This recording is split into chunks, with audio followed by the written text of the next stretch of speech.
In the spring of 1922, 6 people were murdered on a remote farm in Bavaria. Their bodies were found days later in a barn, stacked in a way that suggested the killer wanted them discovered. The case shocked Germany, inspired a century of speculation, and remains unsolved. The farm was called Hinterkaifeck. It sat on the edge of a dense forest, miles from the nearest village, connected to the world by a muddy track and a handful of neighbors who knew too much and too little at the same time. This is the story of what happened there, and the long silence that followed. The Gruber family ran Hinterkaifeck like a fortress. The patriarch, Andreas Gruber, was known in the area as harsh, controlling, and deeply suspicious of outsiders. He lived there with his wife, Kazilia, their adult daughter, Victoria, and Victoria's 2 children, 7-year-old Kazilia and 2-year-old Josef. A maid had quit in the fall of 1921, telling neighbors she believed the farmhouse was haunted. She reported footsteps in the attic, doors opening at night, and whispers in the dark. Few took her seriously. People in that part of Bavaria were used to strange stories, but she left anyway. In late March 1922, a new maid arrived, Maria Baumgartner. She came on the same day as the murders. A week before the killings, Andreas noticed something that unsettled him. Footprints in the snow, leading from the forest to the farm. But none leading back. He told neighbors about them. He told the local constable. He never called the police. He also mentioned a set of keys that had gone missing and strange noises in the attic. But he dismissed them as old wood and wind. Or he pretended to. On March 31st, a neighbor named Lorenz Schlittenbauer stopped by the farm. He was a local farmer, a widower, and, according to local gossip, the father of Victoria's youngest child, Josef. Their relationship was complicated, public, and full of tension. Schlittenbauer later claimed he didn't see Andreas that day. He didn't see Victoria. He didn't see anyone at all. That night, the farm went dark.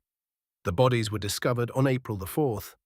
Schlittenbauer and 2 other neighbors went to the farm after several days of silence. The mail had piled up. The family had missed church. Josef's crying, which neighbors said they could sometimes hear across the fields, had stopped. They entered the barn first. There, in the hay, they found 4 bodies: Andreas, Kazilia, his wife, Victoria, and little Kazilia. The corpses were stacked, one on top of the other. Victoria was on top. Her hair had been torn out in clumps. One of the bodies was wrapped in a blanket. It was as if the killer had arranged them, or tried to cover them, or both. Inside the house they found Maria, the new maid, dead in her bed. She had been killed while she slept. In the crib, Josef was dead as well. The murder weapon was a mattock, a tool like a pickaxe used on farms. It was later found in the barn. There were no signs of forced entry. What made the case even stranger was what came after. The killer, whoever it was, stayed on the farm. Investigators found evidence that someone had eaten from the kitchen after the murders. The cattle had been fed, the fire had been kept burning. Neighbors reported seeing smoke from the chimney in the days after the family was already dead. Someone was living in the house with the bodies. That fact alone haunted the local police. But they struggled to build a timeline. The farm was trampled by neighbors and journalists before it was properly secured. Evidence was moved. Footprints were destroyed.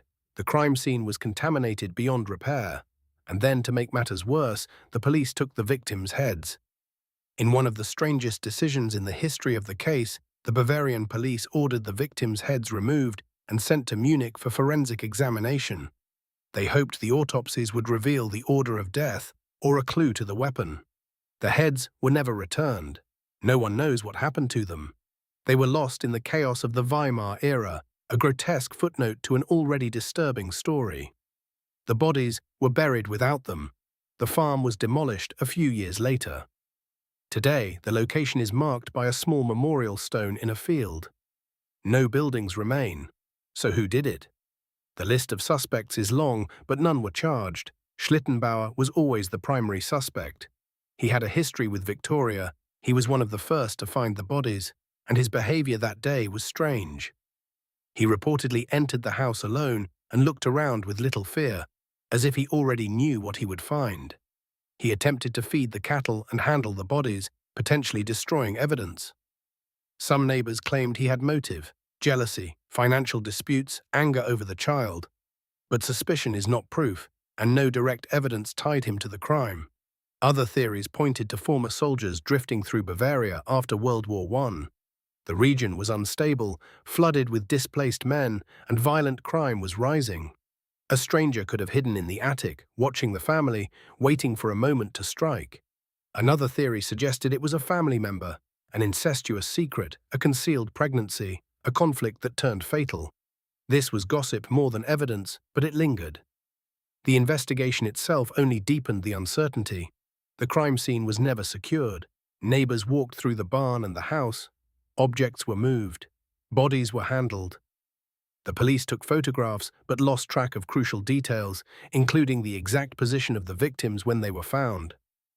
That chaos destroyed the timeline investigators most needed.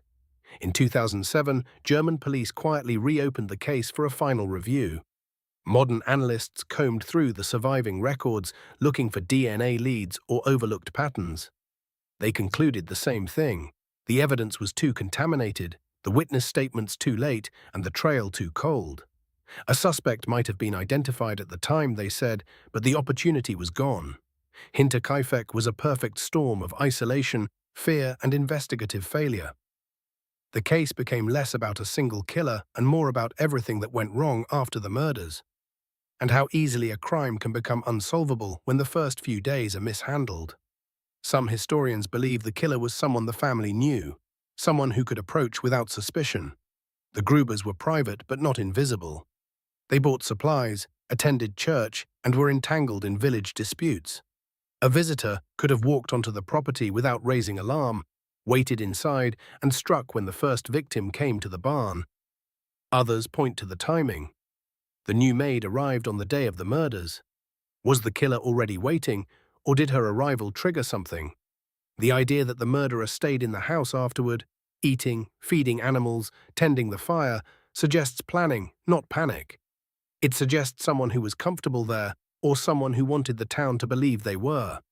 The case also sits in a wider context. Post-war Germany was desperate and unstable. Theft and violence were common. Yet nothing was stolen from the farm.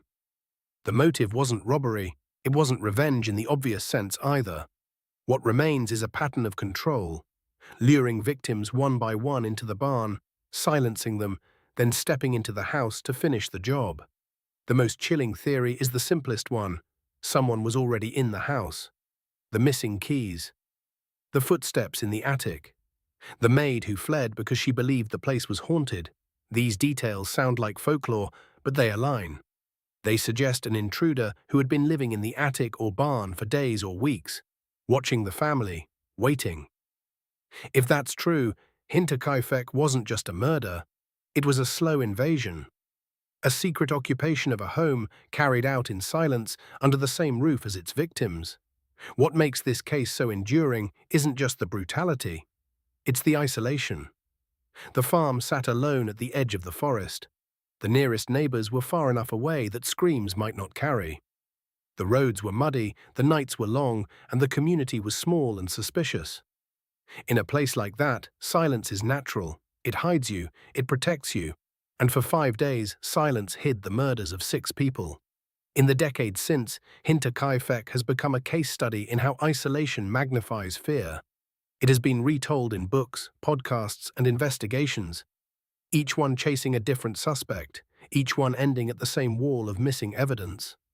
Locals still debate the case in quiet tones, as if speaking too loudly might wake something that never truly left. Somewhere in that silence is a person who knew exactly where the family slept, which door would stick, which floorboards would creak. The case lingers because it feels intimate, not a random attack, but a killing carried out by someone who understood the farm. No one knows who killed them. No one ever will. The witnesses are gone. The evidence is gone. The only things left are the details, the footprints in the snow, the missing keys, the final meal someone ate in a kitchen where the owners were already dead. The case is a reminder that unsolved crimes are not just mysteries, they are gaps in history. They are wounds that never fully close. Hinterkaifeck remains one of those wounds. End.